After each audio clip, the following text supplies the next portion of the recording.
परंपरा को आगे बढ़ाने का संकल्प है हमारा, क्योंकि आपकी उम्मीद पर टिका है परिवार हमारा। अमर भारती एक उम्मीद, जज्बा बुलंद हौसलों का, जज्बा भारत के निर्माण का।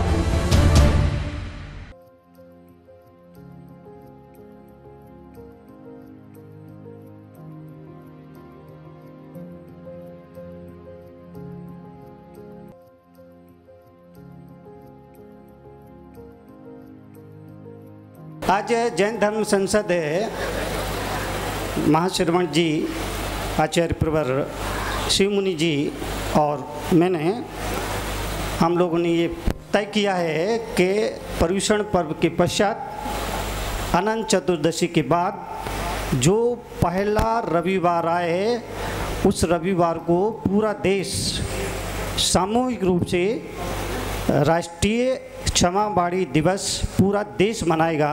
ये हम लोगों ने आपस में तय किया है। आप जोरदार ताली बजा के इसका स्वागत करिए।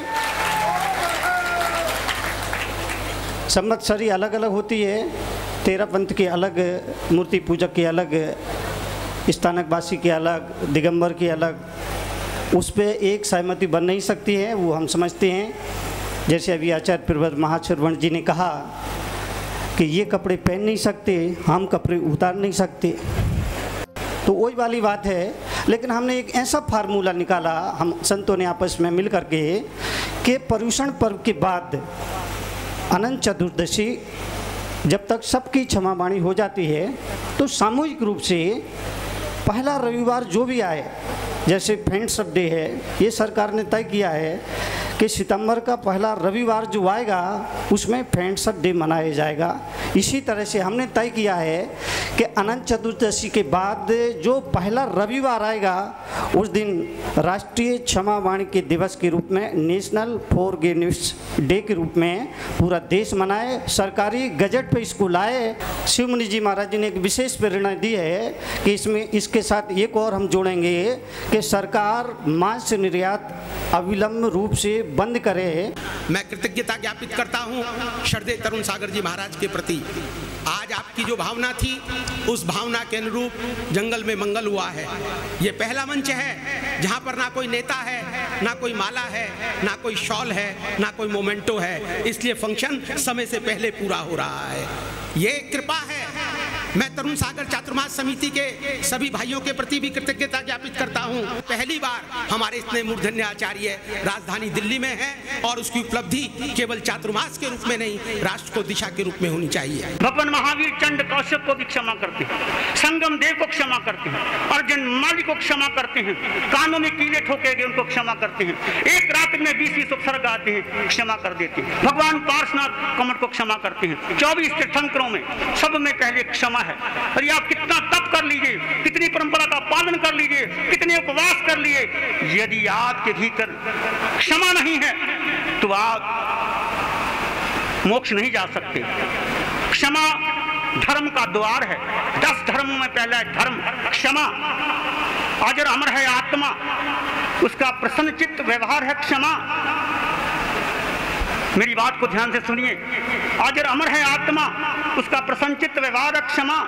जीवन को जीवंत बना दे ऐसा आत्मज्ञान है क्षमा। अनंत सुख की धारा है, इस भाव का अनुभव है क्षमा।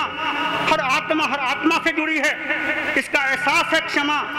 दुखों के पहाड़ से बहती है जो सुख की धारा, ये भाव है क्षमा। व्यवहार जगत में मनुष्य को श्रेष्ठ बनाती है क्षमा।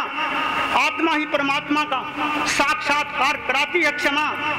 व्यवहार जगत में मनुष्य को श्रेष्ठ बनाती है क्षमा।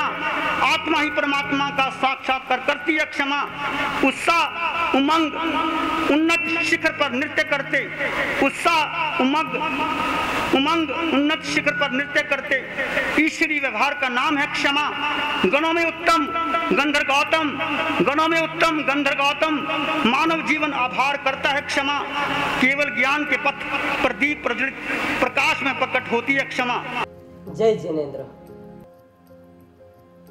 क्षमा वीरस्य भूषणम। क्षमा वीरों का आभूषण है, जैन सिद्धांतों में कहा है। जैन समाज अगर अपनी उन्नति की बात चाहे, जैन समाज अगर अपने धर्म को बढ़ाना चाहे, तो वक्त है, मौका है अवसर है आपके लिए कि क्षमावाणी पर्व हमारे बीच जो आ रहा है, प्रति वर्ष आप जो क्षमावाणी मनाते हैं उसे आप अपने मंदिर के 4 दीवारों के अंदर ना मना करके सामूहिक रूप से पूरा जैन समाज देश का एकत्रित होकर के, जिस प्रकार संलेखना के वक्त आप एकत्रित हुए थे, संथारा वाले सब्जेक्ट में आप एकत्रित हुए थे, तरुण सागर जी के बारे में एक बात आई थी, उस वक्त आप एकत्रित हुए थे, पुनः एकत्रित एक होने की बारी है। और अगर आप आज एक हो गए तो आपका काम नेक हो जाएगा। जैन समाज के पास एक बहुमूल्य रत्न है क्षमा और क्षमावाणी। क्षमावाणी पर्व आप मनाइए, सामूहिक रूप से मनाइए, अपने अपने शहर नगर में मनाइए, लेकिन एकत्रित होकर के एक विशाल रूप में मनाइए, क्योंकि वर्ष 2014 में चारों संप्रदायों का एक महासम्मेलन हुआ था, धर्म संसद, जिसमें परम पूज्य तरुण सागर जी महाराज, श्वेतांबर स्थानक वासी से शिव मुनि जी, आचार्य महाश्रवण जी तेरा पंथ से और मूर्ति पूजक संघ से अवरदेव सुरेश्वर जी महाराज, इन चारों ने एक पहल की थी कि दोनों समाज के पर्युषण 10 लक्षण के बाद जो पहला रविवार आएगा उस दिन हम सामूहिक रूप से क्षमावाणी मनाएंगे, एकत्रित होकर सामूहिक क्षमावाणी महापर्व मनाएंगे और आराधना करेंगे महावीर के चरणों में क्षमा याचना करके। आज वक्त है, समय है आपके पास। आने वाले 30 सितंबर को पूरे देश में संवत्सरी और पर्युषण खत्म हो रहे हैं। पहले रविवार 30 सितंबर को आइए, एकत्रित होइए और सामूहिक रूप से 30 सितंबर को क्षमावाणी मनाइए। युवाओं से निवेदन करूंगा कि आप Mother's Day, Father's Day, Friendship Day, Valentine Day जैसे विदेशी दिनों को मना सकते हैं, तो क्षमावाणी पर्व को क्यों नहीं मनाते हैं? वक्त है, आपके पास समय है। आइए 30 सितंबर को सामूहिक रूप से मनाइए और 30 सितंबर को मना करके सरकार से अपील कीजिए कि ये पर्व न सिर्फ जैनों का है, बल्कि इससे आप आतंकवाद से शांतिपूर्वक लड़ करके एक अपने देश की समस्या का हल निकाल सकते हैं। तो क्षमावाणी पर्व को सामूहिक क्षमावाणी पर्व घोषित कराना है। श्रावक हो या संत, सबका एक ही सपना, क्षमावाणी पर्व, राष्ट्रीय क्षमावाणी पर्व घोषित हो अपना। बस इसी बात के साथ मेरी बात आप तक, अब अपनी बात को आपको सरकार तक पहुंचाना है। सादर जय जिनेंद्र।